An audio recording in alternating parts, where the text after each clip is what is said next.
Assalamualaikum warahmatullahi wabarakatuh. Perkenalkan, nama saya Sri Kurnia Eka Putri. Saya berasal dari Prodi Informatika Universitas Azkia. Baik, sebelumnya di sini saya akan membuat video yang menjelaskan tentang artikel yang sudah saya buat dengan judul Perbandingan Algoritma Kolaboratif Filtering dan Hybrid Filtering pada Sistem Rekomendasi Produk Online.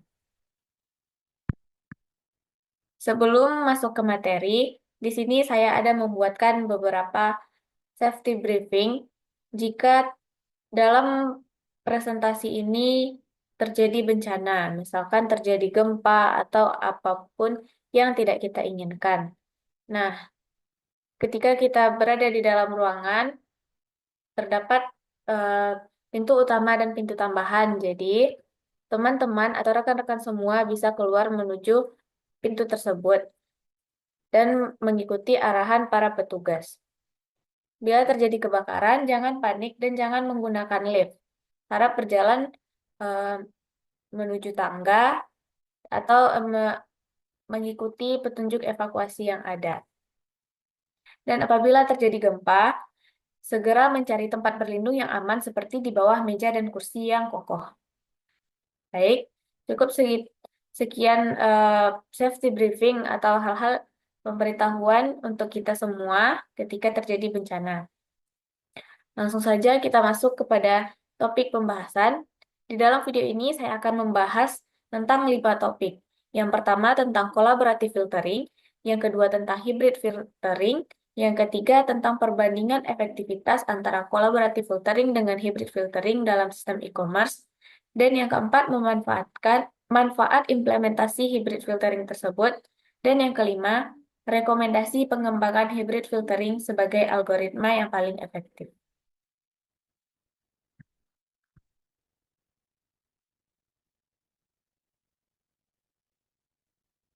Pernah, pernahkah terfikirkan oleh teman-teman semua bagaimana sih sistem pada e-commerce itu bekerja? Atau bagaimana sebuah aplikasi berbelanja online yang biasa kita gunakan tersebut bisa menampilkan saran-saran produk yang sedang kita inginkan?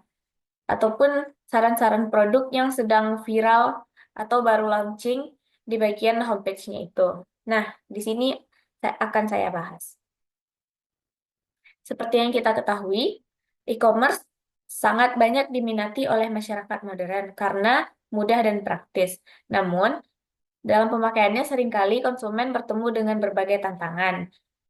Sistem rekomendasi ini, yaitu collaborative filtering dan hybrid filtering ini, hadir untuk menjawab tantangan ini dengan menyediakan dua pendekatan utama.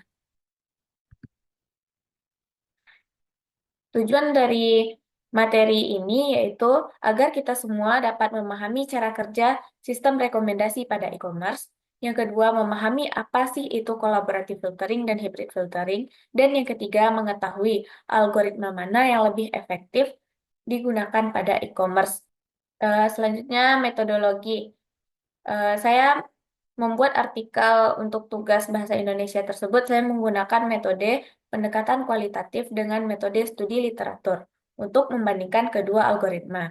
Saya mengumpulkan data-data terkait yang berasal dari jurnal ilmiah atau pada platform Springer, Google Scholar, dan Scribd. Kemudian dari e-book terkait dengan sistem rekomendasi pada e-commerce tersebut. Setelah mencari dari beberapa artikel dan jurnal tersebut, saya mendapatkan hasil penelitian. Yang pertama, kita akan membahas tentang collaborative filtering. Algoritma ini efektif dalam memberikan rekomendasi berdasarkan pada pola interaksi pengguna sebelumnya dan unggul dalam mengenali preferensi kolektif antara pengguna. Namun, kendala pada collaborative filtering ini yaitu masalah cold start, di mana sulit memberikan rekomendasi yang akurat untuk pengguna dan produk yang baru, serta sparsity data yang mengurangi efektivitasnya pada dataset dengan interaksi yang jarang. Yang kedua, tentang hybrid filtering. Hybrid filtering berhasil mengatasi kelemahan collaborative filtering dengan menggabungkan pendekatan berbasis konten dan data pengguna. Analisis menunjukkan bahwa metode ini tidak hanya meningkatkan akurasi rekomendasi, tetapi juga lebih efektif dalam situasi cold start dan sparsity. Dari hasil analisis, hybrid filtering menunjukkan fleksibilitas yang lebih baik dalam menyesuaikan perubahan preferensi pengguna secara dinamis dibandingkan dengan kolaboratif filtering yang cenderung statis. Dalam pengujian dataset kompleks, hybrid filtering mencatat peningkatan akurasi hingga 20% dibandingkan kolaboratif filtering. Nah, di sini saya akan menjelaskan lebih dalam apa sih itu kolaboratif filtering.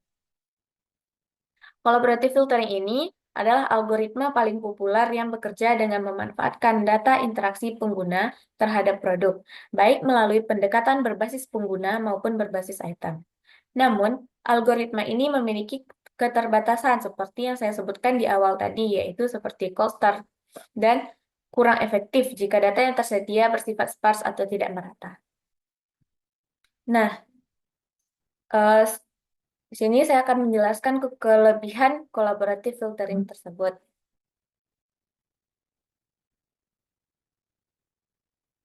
Tidak hanya memiliki kekurangan, tetapi juga memiliki beberapa kelebihan. Nah, yang pertama yaitu kemampuan menangkap pola kolektif. Algoritma ini unggul dalam menangkap pola kolektif dari data interaksi pengguna dengan menggunakan pendekatan user-based atau item-based. Collaborative filtering mampu mengenali hubungan tersembunyi antara pengguna atau produk yang tidak dapat ditangkap oleh metode tradisional. Kelebihan yang kedua yaitu efisiensi pada dataset besar. Collaborative filtering bekerja baik pada data besar. Semakin besar data, semakin baik algoritma ini mengenali pola, karena ada lebih banyak kesamaan yang dapat diidentifikasi. Selanjutnya, kita akan membahas tentang kekurangan collaborative filtering tadi. Yang pertama yaitu cold start problem. Collaborative filtering sulit mengatasi masalah ini karena dalam memberikan rekomendasi untuk pengguna baru atau produk baru yang belum memiliki riwayat transaksi. Misalkan kita baru mengunduh eh, sebuah aplikasi berbelanja online. Nah, sebagai pengguna baru, tentu kita masih membutuhkan saran-saran di homepage-nya tersebut. Nah, jika aplikasi tersebut menggunakan collaborative filtering, maka eh, tidak akan banyak atau produk-produk yang direkomendasikan tersebut bukanlah produk-produk yang sedang viral atau yang banyak diminati eh, pengguna lain gitu. Soalnya tidak memiliki riwayat interaksi yang cukup. Kira-kira seperti itu. Selanjutnya, yang kedua yaitu data sparsity. Pada dataset yang jarang atau dengan data interaksi pengguna yang minim, algoritma collaborative filtering mengalami kesulitan untuk menemukan kesamaan yang cukup antara pengguna atau produk, sehingga menghasilkan rekomendasi yang kurang relevan atau bahkan tidak memberikan rekomendasi sama sekali. Yang ketiga yaitu skalabilitas.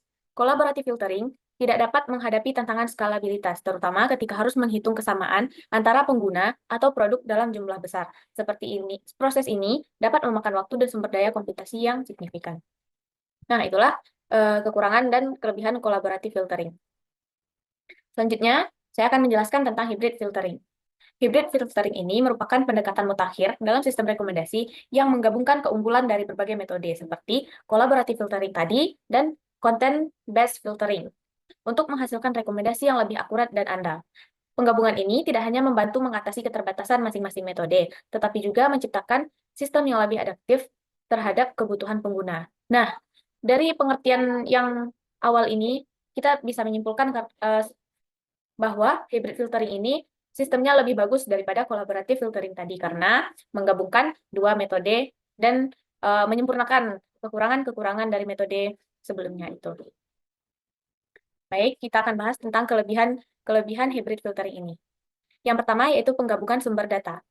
Memungkinkan integrasi data atribut produk seperti kategori, deskripsi, atau spesifikasi dengan data perilaku pengguna, seperti riwayat klik, pembelian, atau ulasan. Kombinasi ini memberikan pandangan yang lebih holistik terhadap preferensi pengguna, sehingga menghasilkan rekomendasi yang lebih relevan dan personal. Nah, kekurangan pada collaborative filtering tadi ada di kelebihan hybrid filtering ini. Yang kedua, kelebihannya yaitu ketahanan terhadap cold start dan sparsity. Dengan mengandalkan data atribut dari collaborative filtering tadi, ketika data interaksi tidak cukup tersedia, masalah ini dapat diatasi. Misalnya, dalam kasus pengguna baru, rekomendasi dapat didasarkan pada preferensi eksplisit yang diungkapkan oleh pengguna, seperti data demografi atau survei awal.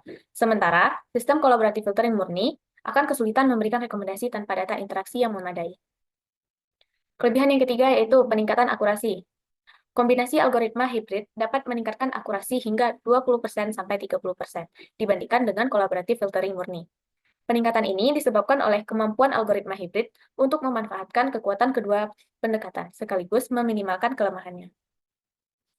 Kelebihan yang keempat yaitu fleksibilitas dalam menangani perubahan preferensi pengguna. Hybrid filtering sangat fleksibel karena dapat memperbarui model berdasarkan data terbaru. Sebagai contoh, jika seorang pengguna mulai tertarik pada kategori produk baru, hybrid filtering akan menyesuaikan rekomendasi dengan cepat berdasarkan pola perilaku terbaru yang digabungkan dengan atribut produk. Kelebihan yang kelima yaitu peningkatan pengalaman pengguna, yaitu user experience. Dengan rekomendasi yang lebih relevan dan akurat, hybrid filtering dapat memuaskan pengguna. Hal ini tidak hanya meningkatkan tingkat keterlibatan, tetapi juga mendorong loyalitas pengguna terhadap platform. Nah, itulah penjelasan tentang hybrid filtering dan collaborative filtering. Setelah kita ketahui bahwa hybrid filtering lebih efektif dalam rekomendasi produk online. Nah, selanjutnya, di sini ada beberapa manfaat implementasi hybrid filtering. Yang pertama yaitu peningkatan tingkat konversi, yang kedua personalisasi lebih baik, yang ketiga efisiensi operasional, dan yang keempat yaitu efisiensi skalabilitas data. Selanjutnya, walaupun sistemnya sudah sangat direkomendasikan dan sudah bagus, nah tetap ada beberapa rekomendasi untuk pengembangan hybrid filtering ini supaya lebih semakin bagus gitu. Yang pertama yaitu adopsi teknologi canggih. Yang kedua, fokus pada pengalaman pengguna. Dan yang ketiga, evaluasi berkelanjutan. Baik, kesimpulannya, untuk menghadapi tantangan dalam pengembangan e-commerce, kita butuh membentuk dan menggunakan algoritma yang dapat berjalan sempurna untuk meningkatkan keuntungan dan menurunkan angka ketidakpuasan konsumen. Setelah melakukan penelitian, saya mendapati bahwa pendekatan yang paling efektif yang dapat digunakan dalam sistem e-commerce adalah algoritma hybrid filtering. Hasil ini didukung dengan banyaknya fakta dan data dari jurnal-jurnal yang sudah saya dapatkan, dan saya baca, dan saya jamin validitasnya.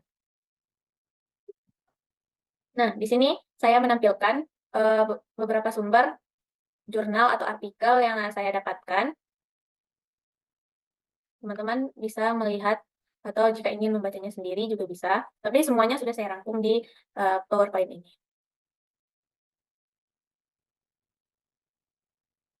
Baik, cukup sekian presentasi dari saya. Jika ada kesalahan kata atau jika ada yang kurang, mohon dimaafkan.